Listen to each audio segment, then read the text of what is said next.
সালমান শাহর আত্মহত্যা ও মানসিক চাপ নিয়ে নতুন তথ্য সামনে।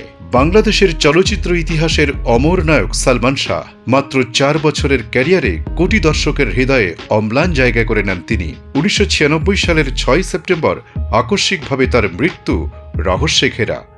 এবার এই রহস্য নিয়ে নতুন আলোচনার ঝড় তুলেছেন অভিনেতার সাবেক স্ত্রী সামিরা হক। সামিরা হক জানিয়েছেন, সালমান শুধু আত্মহত্যা করেননি, বিয়ের আগেও একাধিকবার আত্মহত্যার চেষ্টা করেছিলেন।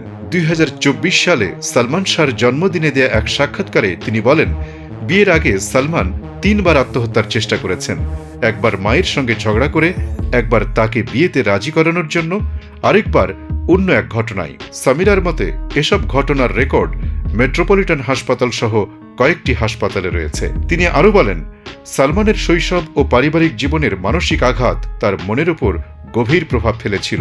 ইমন অনেক কিছু দেখেছে যা তার দেখা উচিত ছিল না এবং সেই মানসিক চাপ থেকে বের হতে পারেনি। তখন যেমন কাউন্সেলিং বা রিহ্যাবের সুযোগ ছিল না। প্রসঙ্গত, সম্প্রতি আদালত নতুন করে মামলার তদন্তের নির্দেশ দিয়েছেন। ঢাকার ৬ষ্ঠ অতিরিক্ত মহানগর দায়রা জজ জান্নাতুল ফেরদৌস এই আদেশ দেন। সালমানের পরিবার মনে করেন, পূর্ববর্তী পিবিআই তদন্ত ছিল পক্ষপাতমূলক ও অসম্পূর্ণ। ২৫ বছর বয়সে ১৯৯৬ সালের ৬ সেপ্টেম্বর ঢাকার ইস্কাটনের নিজ বাসায় ফ্যানের সঙ্গে ঝুলন্ত অবস্থায় সালমান শাহর লাশ উদ্ধার করা হয়। ৯০-এর দশকে কেয়ামত থেকে কেয়ামত, অন্তরে অন্তরে, স্বপ্নের পৃথিবী সহ হিট সিনেমা উপহার দিয়ে তিনি রোমান্টিক হিরোর নতুন যুগের সূচনা করেছিলেন।